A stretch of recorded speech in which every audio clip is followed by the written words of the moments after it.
Mvutano wa bunge la Umoja wa Ulaya pamoja na serikali ya Tanzania ulianza kuongezeka zaidi baada ya uchaguzi mkuu uliofanyika Oktoba 29, 2025, ambapo wabunge wa Ulaya walidai kuwa kulikuwa na madai ya ukiukwaji wa haki za binadamu, ukandamizaji wa upinzani, vifo na majeruhi baada ya uchaguzi, mazingira yasiyo sawa kisiasa, kukamatwa kwa viongozi wa upinzani na madai ya kuzuiwa kwa uhuru wa vyombo vya habari na kiraia. Ufadhili gani ulikuwa unapingwa hasa?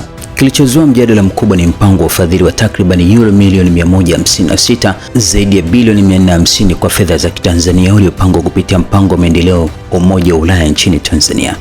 Kamati za maendeleo na mambo ya nje ndani ya bunge la Ulaya zilipinga fedha hizo zipelekwe bila tathmini mpya hali ya kisiasa na haki za binadamu nchini Tanzania.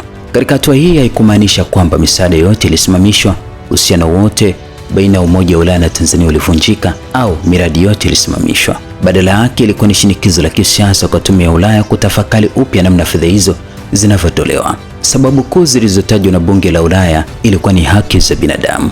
Bunge la Ulaya lilisema lina wasiwasi kuhusu matumizi ya nguvu dhidi ya waandamanaji, madai ya kutoweka kwa watu, kukamatwa kwa wapinzani na uhuru wa kujieleza. Pia uchaguzi wa mwaka 2025.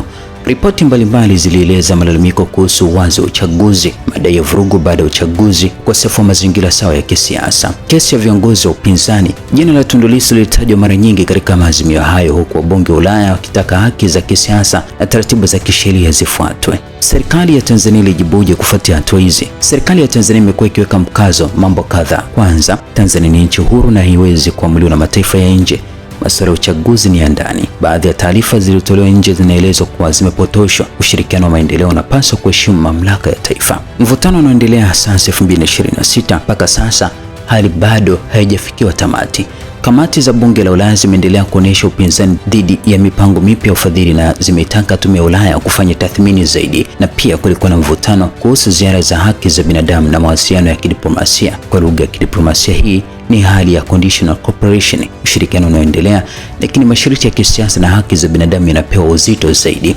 Athari zinazoweza kutokea kwa Tanzania: kama hali hii itaendelea, baadhi ya miradi ya maendeleo inaweza kuchelewa, gharama za kukopa zinaweza kuathirika, wawekezaji wanaweza kuangalia hatari za kisiasa zaidi. Katika hatua nyingine, pia kuna nchi 20 zinazoongoza kutoa misaada au fadhili kwa serikali ya Tanzania. Takwimu hubadilika kila mwaka, hivyo hapa ni makadirio ya ukubwa wa mchango wa takribani kuanzia mwaka 2023 mpaka mwaka 2025 kutoka vyanzo mbalimbali kama Benki ya Dunia na data za wafadhili. Serikali ya Marekani inaongoza kwa ufadhili huku ikiwa imetoa dola milioni 626 na fedha hizo zimeenda katika sekta ya afya, chakula, elimu pamoja na maendeleo. Serikali ya Uingereza inakadiriwa kutoa kiasi cha dola milioni 100 hadi dola milioni 250 na fedha hizo zimeelekezwa zaidi katika elimu pamoja na utawala.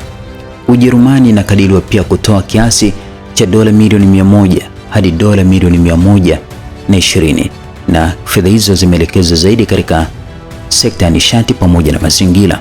Sweden inakadiriwa kutoa kiasi cha dola milioni 100 hadi dola milioni 200 na fedha hizo zimeelekezwa zaidi katika demokrasia pamoja na haki. Japan inakadiriwa kutoa kiasi cha dola milioni 20 hadi milioni 180 na fedha hizo zimeelekezwa zaidi katika miundombinu pamoja na maji. Ufaransa inakadiriwa kutoa kiasi cha kuanzia milioni 50 hadi milioni 170 na fedha hizo zinaelekezwa zaidi katika nishati pamoja na usafiri. Uholanzi inakadiriwa kutoa kiasi cha dola milioni 40 hadi dola milioni 150 na fedha hizo zimeelekezwa zaidi katika kilimo pamoja na maji. Canada inakadiriwa kutoa kiasi cha dola milioni 40 hadi milioni 120, fedha hizo zikielekezwa zaidi kwa afya pamoja na makundi ya wanawake. Norway inakadiriwa kutoa kiasi cha dola milioni 30 hadi dola milioni 120 na fedha hizo zimeelekezwa zaidi katika misitu pamoja na mazingira. Denmark inakadiriwa kutoa kiasi cha dola milioni 15 hadi dola 100 na fedha hizo zinaelekezwa zaidi katika masuala ya utawala. Switzerland inakadiriwa kutoa kiasi cha dola milioni 20 hadi dola milioni 90 na fedha hizo zimeelekezwa zaidi katika sekta ya afya. Ireland inakadiriwa kutoa kiasi cha dola milioni 10 hadi dola milioni 80 na fedha hizo zimeelekezwa zaidi katika masuala ya kijamii.